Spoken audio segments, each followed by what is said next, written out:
형제들아, 내가 이 말을 하노니 그때가 단축하여진 고로 이후부터 안에 있는 자들은 없는 자같이 하며 우는 자들은 울지 않는 자같이 하며 기쁜 자들은 기쁘지 않은 자같이 하며 매매하는 자들은 없는 자같이 하며 세상 물건을 쓰는 자들은 다 쓰지 못하는 자같이 하라. 이 세상의 외형은 지나감이니라. 너희가 염려 없기를 원하노라. 장가가지 않은 자는 주의를 염려하여 어찌하여야 주를 기쁘시게 할까 하되 장가간 자는 세상 일을 염려하여 어찌하여야 아내를 기쁘게 할까 하여 마음이 갈라지며 시집가지 않은 자와 처녀는 주의를 염려하여 몸과 영을 다 거룩하게 하려 하되 시집간 자는 세상 일을 염려하여 어찌하여야 남편을 기쁘게 할까 하느니라. 내가 이것을 말하면 너희의 유익을 위함이요 너희에게 올무를 놓으려 함이 아니니 오직 너희로 하여금 이치에 합당하게 하여 흐트러짐이 없이 주를 섬기게 하려 함이라. 아멘. 오늘부터 몇 주간 믿음의 이치, 구원의 이치라는 제목으로 말씀을 전하려고 합니다. 자기가 믿음의 초보, 나 아직 믿음이 뭔지 모른다 하시는 분들도 듣고 이해하실 수 있는 그런 말씀을 전하려고 하니까 그때를 기회 삼아서 잘 들어주시기를 바랍니다. 우리 믿음의 근간은 성경에 있습니다. 그 성경의 첫 번째 절은 이렇게 시작합니다. 태초에 하나님이 천지를 창조하시니라. 왜 성경이 이렇게 시작할까요? 이 한 문장이 우리의 인생의 근본을 바꿔놓기 때문에 그렇습니다. 이 천지가 정말로 하나님에 의해서 지어졌다는 것을 믿는다면 인생의 목적이 완전히 달라져야 됩니다. 하나님께서 살아계신 것이 분명하면 천국과 지옥도 있는 것이고요. 그렇기 때문에 이 땅이 다인 줄 알고 살아가던 삶에서 영원한 것을 향하는 삶으로 바뀌어야 되기 때문입니다. 이게 믿음의 가장 기본적인 이치입니다. 바울은 오늘 본문인 7장 전체에서 결혼에 관한 이야기를 합니다. 제가 오늘 결혼에 관한 이야기를 하려는 건 아니니까 혹시라도 아직 결혼 안 하신 분들은 긴장하지 마시기 바랍니다. 바울의 결론은 뭐냐면 음욕의 문제만 아니라면 그것만 견딜 수 있다면 결혼은 하지 않는 것이 더 유익하다 이렇게 얘기하는 거예요. 하면 죄다 이게 아니라 하지 않는 것이 하는 것보다 더 유익하다라고 이야기하는 거예요. 결혼 자체가 하나님께서 만드신 거예요. 그러니까 절대로 죄는 아니죠. 그래서 바울은 약간은 말장난 같은 말일 수도 있는데요, 결혼하는 것도 잘하는 것이지만 결혼하지 않는 것은 더 잘하는 것이다 이렇게 해서 결론을 맺습니다. 그런데 어떤 사람에게는 이 말이 너무 과하게 들릴 수가 있습니다. 그렇죠? 그래서 덧붙이는 말이 모든 일을 이치에 합당하게 행하라 이렇게 얘기하는 거예요. 바울이 말하는 이치는 뭐냐면 그리스도께 너희 삶을 다 드리는 것, 너희의 몸과 마음을 다 드리는 것이 이 땅의 삶 중에 가장 유익한 삶인데 그렇게 살려면 결혼하지 않는 것이 더 낫다는 거죠. 그러면서 뭐라 그럽니까? 배우자가 있으면 배우자를 기쁘게 하라는 마음이 분명히 갈리고 나눠지기 때문에 그러는 것보다는 온전히 드리는 것이 더 영적으로는 유익한 것 아니냐, 이게 이치라는 겁니다. 설교를 하다 보면요, 성도님들의 얼굴에서 목사님 오늘 할 말은 좀 투머치인 것 같습니다, 그런 좀 얼굴 표정 또는 리액션들을 보게 될 때가 있어요. 그리고 제가 전도사도 되기 전에 성도였을 때 이제 성도들끼리 이렇게 이야기를 하면은요, 당시에 제가 섬기던 교회 목사님도 설교를 좀 강하게 있는 그대로 직선적으로 하시는 분이었는데, 그러면 이제 성도들끼리 모여서 오늘 은혜 받았다 이러는 사람도 있지만 어떤 사람들은 일주일에 6일 동안 일하다가 정말 지치고 피곤해서 왔는데 교회까지 와가지고 이렇게 힘든 말을 들어야 되나 이런 생각이 든다라는 사람도 있었어요. 그러니까 여러분의 심정을 이해하지 못하는 것은 아닙니다. 그러나 그럴 때 이치에 맞게 생각을 하자는 것입니다. 교회는 병원과 같고요, 목사는 의사와 같습니다. 병원과 의사가 육신을 살리는 일을 한다면 교회와 목사는 영혼을 살리는 일을 합니다. 육신은 잠깐 있다 없어지는 것이지만 영혼은 영원한 것입니다. 만약에 의사가 당뇨병에 걸린 사람한테요, 당신 식생활을 바꾸지 않으면 계속 이렇게 단 거 좋아하고 그리고 어떤 흰 쌀밥만 먹고 이렇게 하면 심하면 팔다리를 자르게 되는 수도 있고요, 눈이 멀 수도 있습니다. 그리고 결국에는 그것 때문에 죽을 수도 있습니다. 그러니까 빨리 음식을 바꾸세요 라고 얘기할 때 저 의사 너무 매정하네, 어떻게 저 단 거 좋아하는 사람한테 단 거를 끊으란 말 할 수가 있어 라고 할 사람은 아무도 없습니다. 그렇죠? 왜요? 육신이 사는 게 먼저기 때문에 그래요. 그러면 목사가, 설교자가 멸망을 향해 달려가는 사람에게 또는 영원한 손해볼 일을 하는 사람에게 성도님 그렇게 사시면 안 됩니다. 하나님이 원하시는 것은 이것입니다 라고 단호하게 얘기하는 것이 어떻게 매정하고 너무한 말이 될 수 있냐는 거죠. 이게 이치라는 겁니다. 자, 병에 걸린 사람에게 의사가 병 걸린 줄 알면서도 당신 건강합니다 라고 얘기하면 어떻게 되는 거예요? 직무유기지요. 그래서 의사 면허가 박탈될 수도 있고요, 심하면은 소송을 당해서 감옥에 가는, 나라에 따라서는 그런 일도 생길 수 있습니다. 멸망의 위험한 길을 걷고 있는 사람에게 만약에 성도님 그대로 잘하십니다, 그대로 가도 괜찮습니다 라고 얘기하는 목사가 있다면 그 목사는 목사 면허가 박탈되는 정도가 아니라 그 사람의 멸망이나 그 사람의 영원한 손해에 일정 부분 책임을 져야 됩니다. 저는 이 강단에 먹고 살기 위해서 설교자라는 직업을 가지고 서 있는 것이 절대로 아닙니다. 하나님의 말씀을 대언하는 사명을 가지고 이 위에 서 있는 것입니다. 그리고 제가 또 여러분에게 어떤 카리스마 있는 목사처럼 보이고 싶어서 일부러 강한 어조로 설교를 하는 것이 아니라 성경에 있는 말씀을 그대로 여러분에게 선포하는 것입니다. 아멘이십니까? 혹시라도 제가 이런 강한 설교를 통해서 여러분들을 통제하려고 한다거나 어떤 사회적이나 경제적인 이익을 보려 하는 면이 보이신다면 성도들에게, 그러면 당장 저에게 와서 이야기해 주셔야 됩니다. 제가 잘 듣고 주님 앞에 기도하고 고칠 것은 고치겠습니다. 그렇게 해주시는 것이 저를 사랑하는 거예요.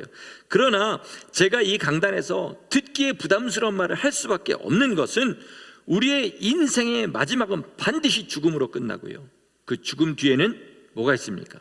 심판이 있기 때문에, 그렇기 때문에 제가 이렇게 강력하게 설교하는 겁니다. 만약에 설교자인 제가 경고의 나팔을 분명하게 불지 않아서 그것 때문에 멸망한 사람이 있다면 성경은 뭐라고 하냐면 그 핏값을 설교자에서 찾겠다, 내게서 찾겠다, 이렇게 분명히 말씀하셔요. 주님께서는 오직 뭐만 신경 쓰시냐면요, 여러분 주님이 너무하신다고 생각하지 마세요. 오직 우리 영혼이 구원받고 영원히 잘 되는 것만 생각하십니다. 그래서 피를 흘리셨어요. 이게 복음의 전체의 내용입니다. 그러니까 육신을 사랑하고 육신의 일을 기뻐하는 사람에겐 너무하는 것처럼 들릴 수밖에 없는 것입니다. 주님께서 사람들을 주님께로 초대하는 말씀이 성경에 있습니다. 아주 유명한 말씀이죠. 마태복음 11장 28절에서 30절 말씀입니다. 우리 한번 같이 보도록 하겠습니다. 수고하고 무거운 짐진 자들아 다 내게로 오라. 내가 너희를 쉬게 하리라. 나는 마음이 온유하고 겸손하니 내 멍에를 메고 내게 배우라. 그리하면 내 마음이 쉼을 얻으리니 이는 내 멍에는 쉽고 내 짐은 가벼움이니라. 아멘. 우리는 이 말씀을 들을 때요, 쉽게 주님 말씀하시는 수고와 무거운 짐이 내가 싫어하는 고생, 지금 내가 당하고 있는 환경적인 어려움, 또는 저 남편이 내 십자가야, 내 자식이 내 십자가야, 이러는 것처럼 그런 것들이라고 생각하기 쉽습니다. 하지만 주님의 말씀은 뭐냐면요, 수고한다는 것은 해봐야 소용없는 일을 계속한다는 거예요. 예를 들어서 여러분이 100만 불을 가지고 있습니다. 그 100만 불을 가지고 사업을 하나 시작합니다. 1년에 10만 불씩 벌어서 10년을 열심히 일한 다음에 사업이 망해서 문을 닫았습니다. 그럼 뭐 한 거예요? 10년 동안? 10년 동안 뭐 한 겁니까? 헛된 일 한 거죠. 심한 말로 헛짓거리를 했다고 전라도 사투리에서는 그렇게 얘기합니다. 그렇게 한 거죠. 그냥 10만 불 가지고 100만 불 가지고 놀면서 그냥 10만 불씩 1년마다 썼으면 될 거를 10년 동안 죽도록 일하고 그 돈은 다 없어진 거죠. 이게 주님 말씀하시는 수고인 거예요. 무거운 짐은 뭐냐면 그냥 무게가 무겁다 이게 아니라 질 필요가 없는 짐을 졌다는 거예요. 예를 들어서 여행을 가는데 옷가방을 5개를 가져갑니다. 그리고 그걸 가지고 한 달 동안 돌아다녀요. 그런데 그 중에서 정작 입은 옷은 옷가방 하나밖에 안 돼요. 그럼 나머지 4개는 뭐예요? 아무 소용없이 짐이에요. 주님 말씀하시는 수고와 무거운 짐이 바로 그런 것입니다. 이사야서 55장 2절에 이런 말씀이 있습니다. 너희가 어찌하여 양식이 아닌 것을 위하여 은을 달아주며 배부르게 하지 못할 것을 위하여 수고하느냐. 내게 듣고 들을지어다. 그리하면 너희가 좋은 것을 먹을 것이며 너희 자신들이 기름진 것으로 즐거움을 얻으리라. 아멘이죠.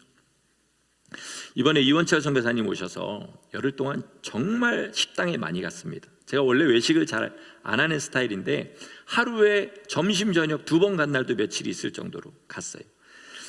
그 중에 어떤 식당에 들어가서 밥을 먹는데요, 갑자기 조용해지는 거예요. 갑자기 조용해지는 겁니다. 이게 무슨 일이지? 봤더니 들어갈 때부터 켜져 있던 팬이 있었는데 저희가 밥을 먹는 중간에 끈 거예요. 그러니까 정말 문자 그대로 쥐 죽은 듯이 조용해지더라고요. 그 전까지 말을 제가 엄청 크게 하고 있었다는 것을 그게 꺼지고 나니까 알았습니다. 이와 마찬가지로 켜져 있을 때는 시끄러운지도 몰랐는데 꺼지고 나니까 조용한 걸 깨닫는 것처럼 우리의 어깨에 짊어진 짐도 마찬가지입니다. 지금 우리가 다 그걸 짊어지고 가고 있으니까 무거운지를 모르고 당연히 이런 줄 알고 살고 있었는데 그 짐에서 해방될 때에야 그게 수고였구나, 그게 무거운 짐이었구나 깨닫게 되는 것입니다. 어떤 남성분이 심장마비에 이렇게 증상이 왔습니다. 이분은 결혼한 분인데 맞벌이에요. 아들이 하나 있고 부인이 이제 출장을 가는 바람에 집에 이제 휴일날 혼자 있게 됐습니다. 빨래를 하고 빨래를 이렇게 널다가 갑자기 가슴이 답답해지고 손가발에 힘이 이렇게 빠지는 증상이 오는 거예요. 그래서 나 이거 너무 피곤해서 그런가 보다. 침대에서 잠깐 쉬었다가 다시 빨래 널어야겠다. 그리고 침대에 누웠는데 웬걸이요, 더 심해지는 거예요. 가슴은 점점 조여오고 이제 손가발에 힘만 빠지는 게 아니라 온몸에 힘이 빠지기 시작하는 거예요. 불안해지기 시작합니다. 나 이러다 죽는 건가? 그런데 나아지지 않고 계속해서 더 심해지는 거예요. 그래서 나중에는 나 이제 죽는구나 이 생각을 하는 순간에 갑자기 평안이 물밀듯이 밀려오더랍니다. 이 평안은 주님이 주시는 평안 그게 아니고요. 어떤 거냐면 그동안 내가 꼭 해야만 되는 줄 알았던 그 모든 일들을 이제 안 해도 된다고 생각하니까 갑자기 몸에 마음에 평안이 확 밀려오더라는 겁니다. 처음에는 누워서 조금만 쉬다가 다시 일어나서 빨래 널어야지 하는 생각에 빨리 일어나 빨래 널어야 되는데 이러다가 갑자기 이 생각이 들더래요. 죽으면 저 빨래 내가 안 입어도 되잖아. 이런 생각이 드는 순간에 빨래에서 자유해졌답니다.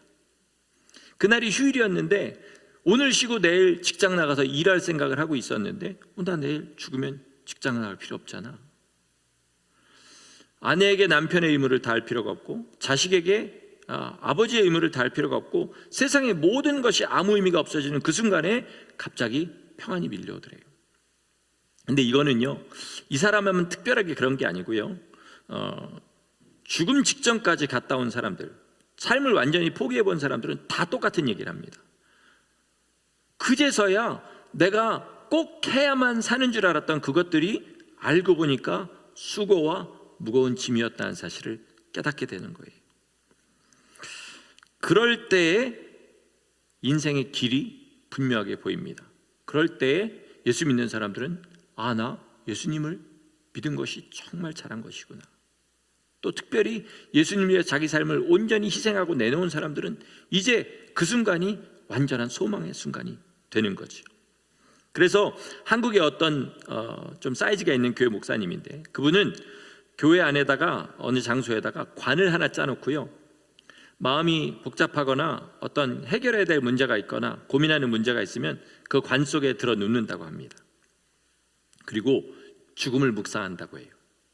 내가 이렇게 죽는구나 라고 생각하면 내가 가야 될 길과 가지 말아야 될 길, 해야 할 일과 하지 말아야 할 일들이 분명하게 구별이 된다고 합니다. 그러니까 우리는요, 이 수고, 필요 없는 수고와 필요 없는 이 무거운 짐 때문에 잘못된 선택을 하게 될 때가 정말로 많다는 거예요. 영원히 후회하게 될 선택을 한다는 거죠. 그러면 주님께서 보시는 우리 삶의 불필요한 수고와 무거운 짐은 무엇일까요? 성실하게 열심히 일하는 것 아무 문제 없습니다. 내 가정을 사랑하는 것, 내 주위에 있는 사람들을 사랑하는 것 아무 문제가 없어요. 문제는 뭐냐? 이것들이 영생과 아무런 상관이 없을 때, 주님과 아무런 관계가 없을 때 그것이 문제가 되는 것입니다. 여러분, 정말로 우리가 하나님을 믿고 예수님이 우리의 구주시고 영생이 있다면 우리가 성실하게 일하고 열심히 버는 것이 하늘에 쌓아져야 정상입니다. 아멘이십니까? 내가 정말로 예수님 안에서 내 가정을 사랑하고 내 배우자를 사랑하고 내 자녀를 사랑하면 나에게 가장 첫 번째는 뭐냐면 그들의 영혼이 구원받는 것이 되어야 됩니다. 아멘이십니까? 그렇죠? 제가 지금 우리 교회에 헌금하시라는 말 아닙니다. 또 가정을 무시하고 버리라는 말이 아니에요. 다만 그것들이 세상에서 노력하고 그저 쌓아놨다 끝나는 것이라면 무의미하다는 것입니다. 저희 할아버지는요, 정말 열심히 일하신 분이었다고 합니다. 청소년 때부터 정말 새벽에 일어나서 밤까지 일하시면서 자수성가하셨어요. 그래서 염전의 주인이 되셨습니다. 그 돈을 가지고 저희 아버지, 작은아버지들 공부시키시고, 그리고 심지어 사촌들, 그러니까 할아버지의 조카들이죠, 10명 가까이를 먹이고 입히고 공부까지 다 시키셨어요. 그런데 예수님을 안 믿으셨습니다. 돌아가시기 전에 병상에서 세례를 받으셨어요. 그러니까 저는 저희 할아버지가 구원을 받으셨는지, 정말 예수님을 믿고 세례를 받고 구원을 받으신 건지 알 길이 없습니다. 분명한 것은 만약에 그때 세례를 받고 구원을 받으셨다 할지라도 그 전까지 저희 할아버지가 열심히 산 그 삶은 하나님 앞에 전혀 기억되지 않는다는 것입니다. 죄송하지만 우리가 열심히 산다고 하는 이 삶도요, 그저 우리가 교회 나오고 나 예수님 믿는다고 하고, 그리고 주님 앞에 그렇게 고백하는 것만으로, 주일날 예배에 나와서 참여하는 이것만으로 내 삶 나머지가 다 주님 앞에 기억되는 것은 절대로 아닙니다. 돈 벌어서 11조 하지 않습니까? 이렇게 얘기하시는 분이 있는데 11조는 원래 하나님 거예요. 원래 하나님 겁니다. 그 하늘의 상 되는 거 아닙니다. 주님이 11조에는 분명히 상을 주셔요. 무슨 상을 주시냐? 땅의 상을 주십니다. 그렇죠? 그래서 11조 하면 어떻게 하세요? 황충을 금하고 내 전대에 구멍이 뚫리지 않게 하고 내 창고에 쌓을 것이 없도록 내가 부어주겠다. 11조의 상은 어디의 상이에요? 땅의 상입니다. 하늘에 기억되는 것이 아니에요. 그러면 어떻게 주님 앞에 기억됩니까? 여러분, 그리스도인답게 성실하고 정직하게 열심히 일해서 돈 버셨습니까? 잘하셨습니다. 그러면 이제 그것 가지고 주님의 영광을 위해서 사용하셔야 됩니다. 어떻게 써야 되는지 모르겠습니다, 목사님 좀 가르쳐 주세요, 이러는 분들이 있는데요, 여러분, 그 말은 뭐냐면 내가 써놓고서 내 눈에 보람을 찾는 그런 데서 오는 거예요. 자, 부자 청년이 주님 앞에 나와서 묻습니다. 어찌해서 영생을 얻겠습니까? 주님이 뭐라 그러셔요? 율법을 다 지켜라. 다 지켰나이다. 그러면 내게 한 가지 부족한 것이 있으니 내 가진 것을 다 팔아 가난한 자들에게 주고 너는 나를 따르라. 그리하면 하늘에서 상이 내게 있으리라. 이렇게 말씀하셨어요. 무슨 말이에요? 그냥 팔아서 가난한 자들에게 주고 그거는 뒤로 하고 넌 나를 따르라. 그러면 그것으로 말미암아 네가 상을 얻을 것이다 라고 말씀하신 거예요. 그러니까 어떻게 쓰는지 모르겠다라는 그런 생각하지 마시고 그냥 가난한 사람들한테 나눠도 주님 앞에 기억됩니다. 저가 흩어 가난한 자들에게 주었으니 그 의가 영원토록 있느니라. 이렇게 말씀하셨어요. 그러니까 우리에게 중요한 것은 뭐냐면요, 많이 쌓아놓고 건강하게 오래 사는 것이 아니라 하나님께 기억되는 삶을 사는 것이라는 것을 믿으시기 바랍니다. 이게 가장 중요한 거예요. 내 삶의 모든 것이 하나님 앞에 기억되느냐, 나의 입술의 모든 말과 나의 마음의 묵상이 주님 앞에 연락되느냐, 이것이 가장 중요한 것입니다. 인류 역사상 가장 오래 산 사람이 누군지 아십니까? 가장 장수한 사람, 969세를 산 무드셀라입니다. 그런데 이렇게 오래 산 무드셀라의 이름의 뜻이 뭐냐면 종말입니다. 종말. 참 반어적인 표현 아니겠습니까? 살기는 아무리 오래 살아도 결국은 종말을 맞이한다는 것이죠. 반면에 스데반은 20대 나이에 주님을 증거하다가 순교했습니다. 그런데 성경은 뭐라고 하냐면 그 스데반을 보시고 주님께서 그 앉으신 보좌에서 일어나셨다, 이렇게 얘기합니다. 얼마나 그 스데반의 삶의 마지막 순교의 장면에 감동을 받으셨으면 주님께서 보좌에서 일어나셨겠습니까? 스데반의 일생은 무드셀라의 일생의 40분의 1밖에 못 살았습니다. 반대로 얘기하면 무드셀라는 스데반보다 40배 더 살았어요. 그러나 무드셀라의 삶은 주님 앞에 오래 산 것 빼고는 기억된 것이 없습니다. 스데반은 그 짧은 삶을 살았지만 주님 앞에 기억되는 삶을 살았어요. 이것이 하나님 뜻대로 산 것만 하나님께 기억된다는 믿음의 이치인 것입니다.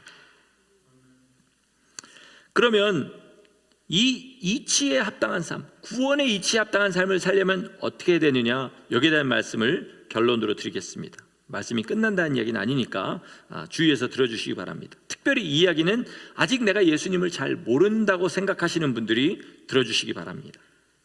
제가 목회를 하면서 여지껏 고민해온 것이 있어요. 아니, 처음 예수님을 뜨겁게 만난 다음부터 고민한 것이 있어요. 그건 뭐냐면 도대체 어떻게 하면 전도하냐는 거예요. 어떻게 하면 사람들을 구원으로 인도할 수 있냐, 이겁니다. 왜냐하면 제가 고등학교 2학년 때까지 예수님 모르고 그냥 교회만 왔다 갔다 막 노는 재미에 가다가 어느 날 수련회에 참석해서 거기서 갑자기 은혜를 받아서 예수님을 알았기 때문에 사람들이 구원을 받으려면 그런 모멘트가 있어야 된다, 그렇게 생각을 해서 그런지 모르겠습니다. 그래서 사람들에게 어떻게 하면 그런 모멘트를 만들어 주냐, 이게 이제 저의 고민이었습니다.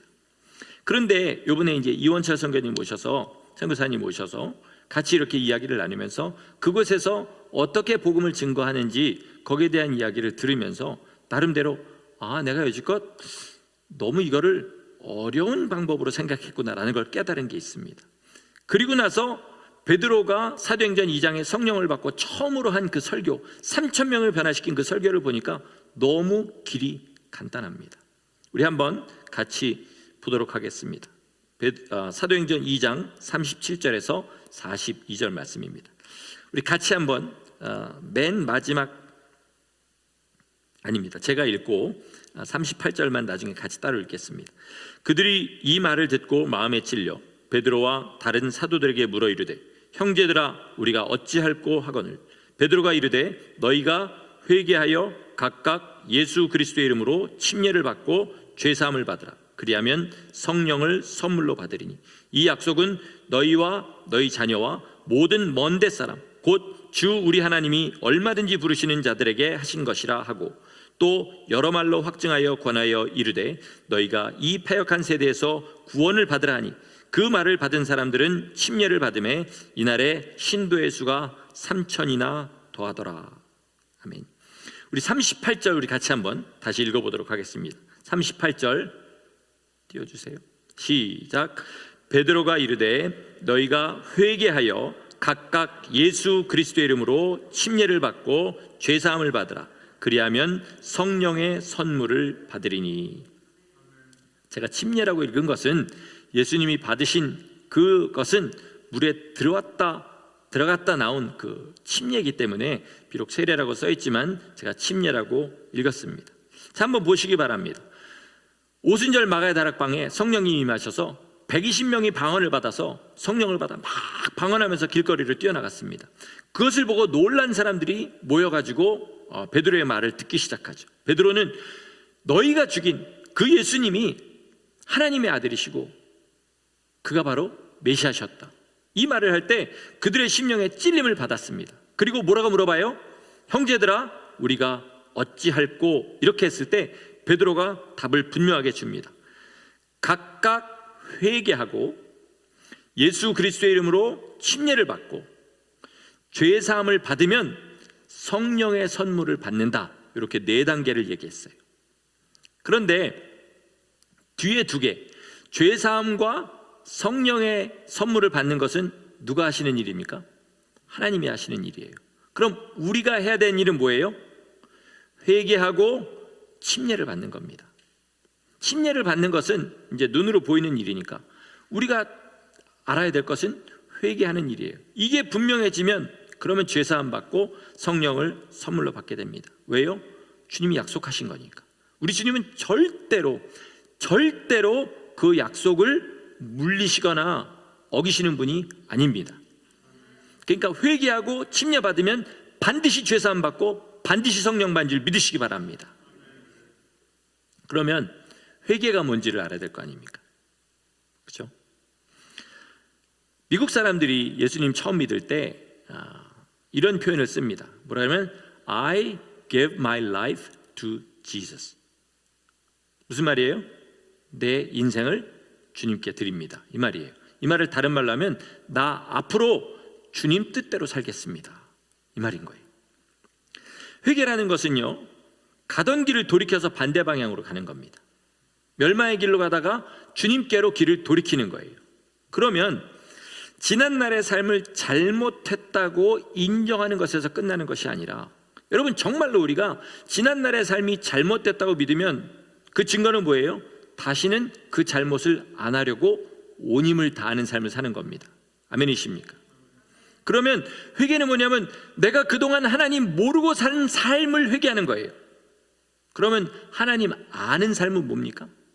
하나님 뜻대로 사는 겁니다. 제 이야기는 100% 하나님의 뜻대로 살아야만 한다는 것이 아니라 앞으로 나는 하나님 뜻대로 살겠습니다 라는 분명한 결심을 하는 거, 이게 주님이 인정하시는 회개라는 겁니다.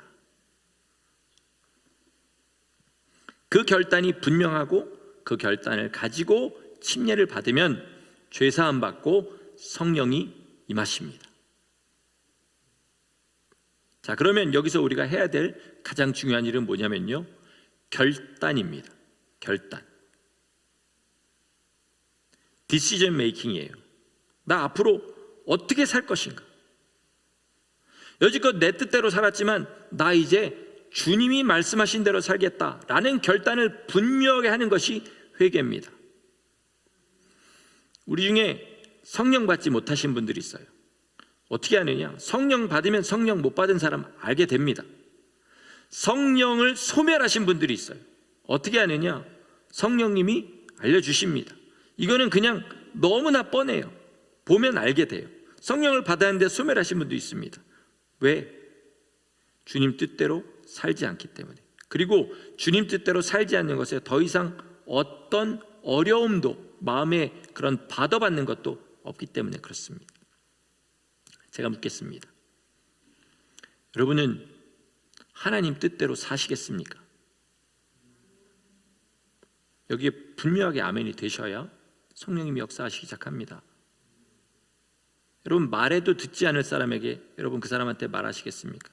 자녀를 키우다가 자녀가 반항하는 시기에 자녀한테 이래라 저래라 하시겠습니까? 안 하죠. 내 말을 아무리 해도 듣지 않을 사람에게 입 아프게 말하시겠습니까? 안 합니다. 주님도 마찬가지십니다. 회개한 결단이 없는 사람에게, 나 이제 하나님 뜻대로 살겠습니다라는 분명한 결심이 없는 사람에게 주님 말씀하지 않으십니다. 성령을 선물로 주지 않으세요. 성령의 은사도 주지 않으십니다. 회개하셨습니까? 이 중에서는 아직 예수님을 모른다. 괜찮습니다. 예수님 몰라도 괜찮아요. 그러나 예수님이 어떤 분인지 나는 아직 잘 모르지만 나 앞으로 예수님 뜻대로 살겠습니다 라고 마음을 결단하시면 그 마음에 주님이 찾아오시고 예수님 뜻대로 살 수 있는 길을 주십니다.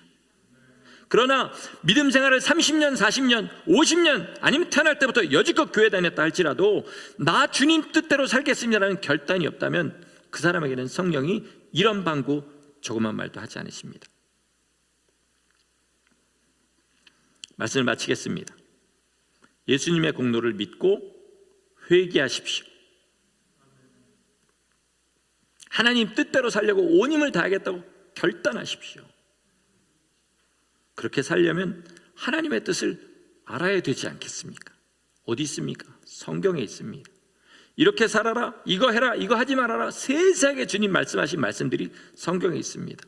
그것이 비록 내 삶의 목적을 바꿔놓고 내 삶의 즐거움을 뺏어가고 내가 목표로 삼아놓은 것들을 수정해야 한다 할지라도 나는 어떤 손해를 입더라도 그렇게 살겠습니다.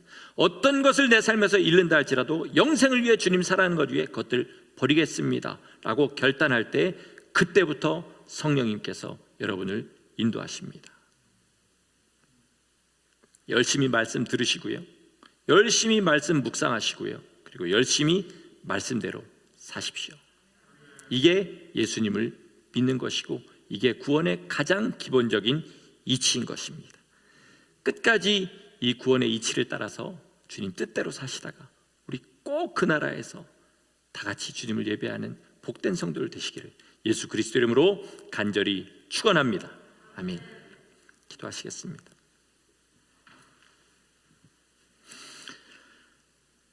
하나님 감사합니다.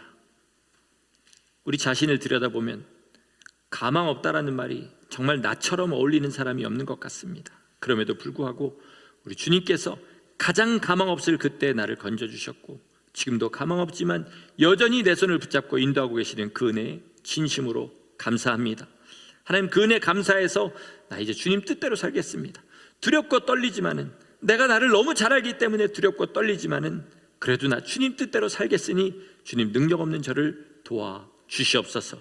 이렇게 기도하는 모든 성도들 위해 우리 하나님께서 위로하여 주시고 소망을 주시고 예수 그리스도의 마음을 주셔서 얼마인지 십자가의 고난 참고 영원한 이 길을 걸어갈 수 있는 성도 되게 하여 주시옵소서. 하나님이 구원의 너무나 단순한 이치들을 깨달아 알고 먼저 회개하여 하나님 뜻대로 사는 결단 가운데 우리 주님 역사하여 주셔서 끝까지 이 길을 걸어가는 우리 모두 되게 하시기를 간절히 소원하옵고 예수 그리스도 이름으로 감사하며 기도드렸습니다. 아멘.